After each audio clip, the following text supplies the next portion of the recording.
Okay, let's hopefully wrap this up for real this time. Number 41. Peggle.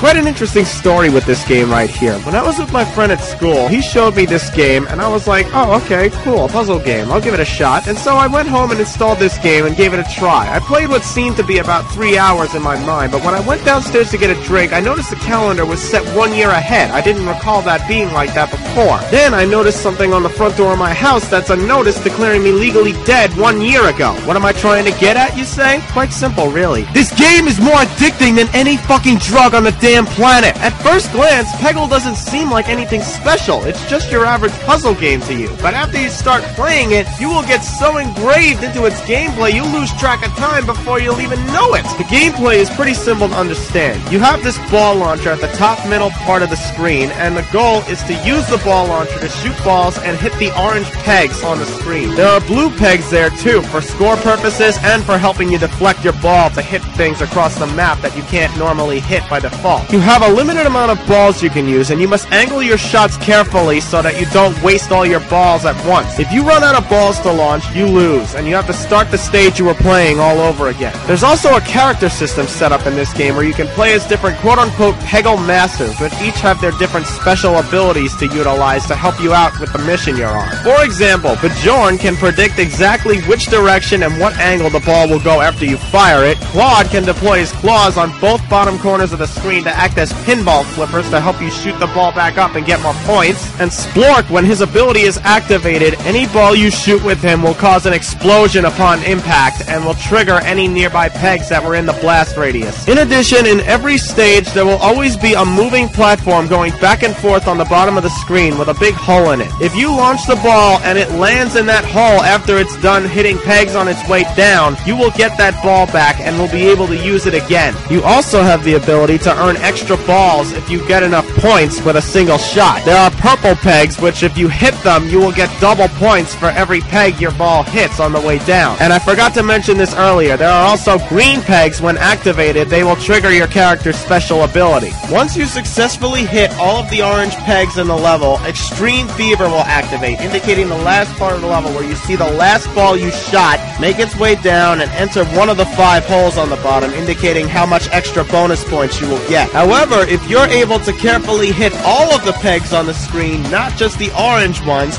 Ultra Extreme Fever will activate, and you will get an insane amount of bonus points for even making it that far. I myself am still questioning to this day, what in the hell makes this game so addicting? I have no fucking clue what the answer could be, but all I can say, it just is. But at least it's a good game to be addicted to, unlike, oh what the fuck, you know what I'm gonna say by now. If you're a fan of puzzle games, this could be one of the best damn puzzle games you will ever play in your life if you haven't already. And seriously, you think a 2D puzzle game is really gonna choke your video card?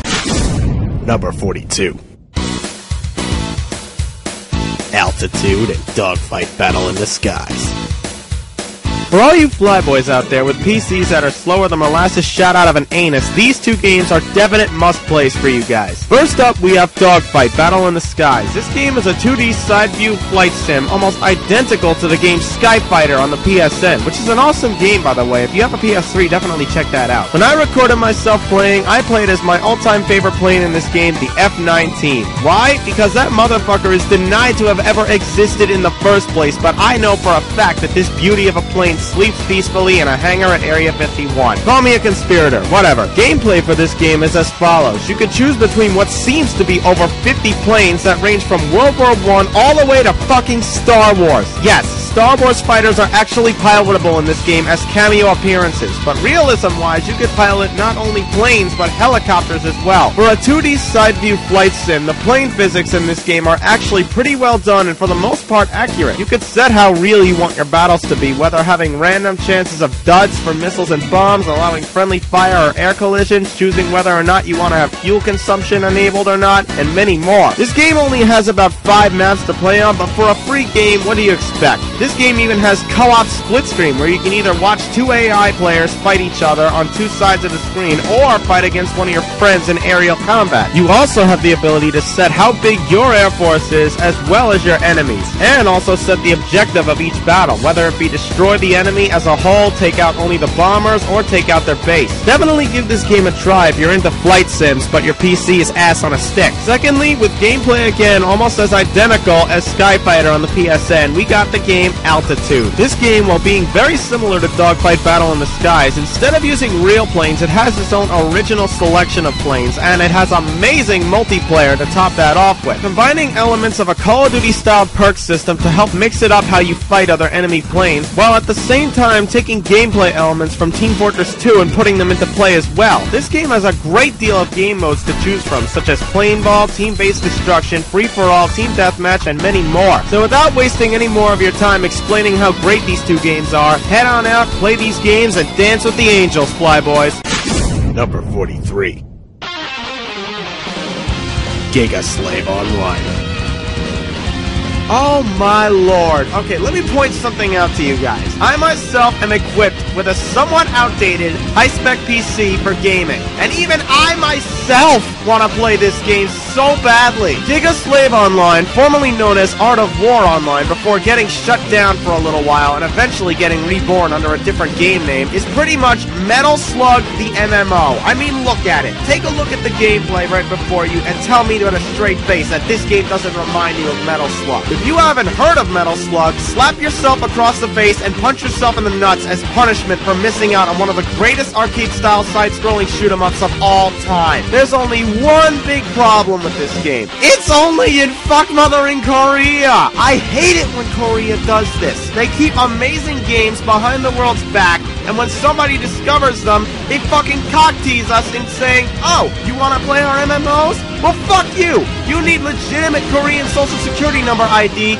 matching somebody's real name in Korea to get in, so suck it! I beg of you guys, if you can somehow find a way to get into this game, or some kind of registration guide or something, if you find anything like that to help me and other people get into this game, post it in the comments section immediately, and I will annotate it right away. This game must be shown to the world, and I'm not gonna let some gay-ass Korean MMO registration policy stop me in any way. I proved that much with Netmarble's STGO server, as you can plainly see. Just like Metal Slug, this game is purely 2D and will make sure your PC is nice and stable when playing it. But please, for the love of God, if you find a way to get in, get back to me and let me know how you did it, because I want in on this shit right now. Number 44. Swarm Assault.